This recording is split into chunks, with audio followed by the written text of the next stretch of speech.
Hello friends, welcome back to my channel. আজকে আমি আপনাদের সাথে একদম কম সময়ে কম উপকরণে পুরোপুরি নিরামিষ খুবই সহজ একটা আলু দমের রেসিপি শেয়ার করছি। আর আশা করি আজকের রেসিপিটাও আপনাদের খুব ভালো লাগবে। তাহলে চলুন আজকের এই রেসিপিটা আমরা দেখে নিই। আমাদের আজকের এই আলুর দমের রেসিপিটা বানানোর জন্য এখানে আমি নিয়ে নিয়েছি প্রায় 400 গ্রাম আলু। আর আলুগুলোকে কিন্তু আমাদের ভালোভাবে খোসা ছাড়িয়ে এইরকম একটু বড় বড় সাইজ করে কাটা আছে।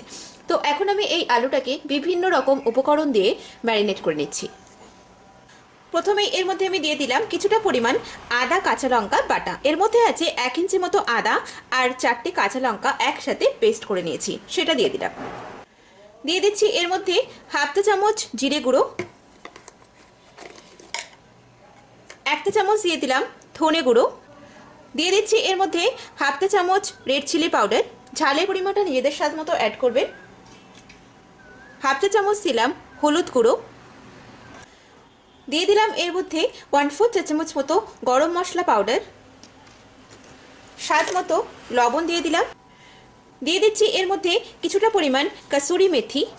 আপনাদের হাতের কাছে যদি কসুরি মেথিটা না থাকে আপনারা ধনেপাতা ইউজ করতে পারেন। আর এই আলুটা কিন্তু আমি পুরোপুরি কাঁচা আলু দিয়ে বানাচ্ছি। দিয়ে দিচ্ছি এর মধ্যে প্রায় 3 টেবিল চামচ টক দই, হাফ চা চামচ দিয়ে দিলাম চিনি, আর দিয়ে দিচ্ছি এর মধ্যে 2 চা চামচ মতো কাঁচা সর্ষের তেল। এখন সব উপকরণের সাথে আলুটাকে ভালো করে ম্যারিনেট করে নিচ্ছি। আলুটা আমাদের ম্যারিনেট করা হয়ে গেছে। এখন এটাকে আমি 10 মিনিট মতো এই অবস্থায় রেখে তারপরে রান্নাটা শুরু করছি। আর আজকের এই রান্নাটা আমি প্রেসার কুকারে করছি, তার জন্য গ্যাসে একটা প্রেসার কুকার বসিয়ে দিয়েছি। এবারে এর মধ্যে আমি দিয়ে দিলাম 1 টেবিল চামচ সর্ষের তেল। আপনারা চাইলে কিন্তু এটা রিফাইন্ড অয়েলেও করতে পারেন। এবারে এর মধ্যে ফোড়নে দিয়ে দিচ্ছি গোটা গরম মশলা, রয়েছে 2টো লবঙ্গ, 2টো এলাচ, 1 টুকরো দারচিনি, 1/4 চা চামচ মতো দিয়ে দিলাম গোটা সাদা জিরে, আর দিয়ে দিচ্ছি এর মধ্যে কিছুটা পরিমাণ কারি পাতা। কারি পাতা দেওয়ার জন্য কিন্তু একটা আলাদাই ফ্লেভার আসে এর মধ্যে। আপনাদের হাতের কাছে কারি পাতা না থাকলে আপনারা এর পরিবর্তে হিং দিতে পারেন। এবারে এর মধ্যে আমি এই ম্যারিনেট করে রাখা আলুটা দিয়ে দিচ্ছি।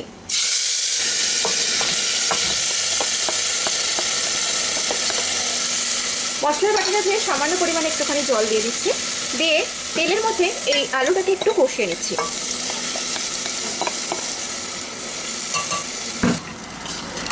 আপনারা চাইলে গোটা মশলা যেটা আমি ফোড়ন দিলাম তারপরে কিন্তু একটা টমেটো এর মধ্যে কেটে দিতে পারে। আমি আর টমেটোটা অ্যাড করিনি, কারণ দইয়ের পরিমাণটা একটু বেশিই দিয়েছি। এই আলুটা আমাদের কষানো হয়ে গেছে। এবারে এর মধ্যে আমি পরিমাণ মতো জল দিয়ে দিচ্ছি। প্রেসার কুকারে কিন্তু এই আলু সেদ্ধ হতে সময় একদমই কম লাগবে, তাই জন্য জলের পরিমাণও কম লাগবে, আর এটা একটু ঘন গ্রেভি হবে। এখন আমি এটাকে হাই ফ্লেমে 2টা হুইসেল দিয়ে নিচ্ছি।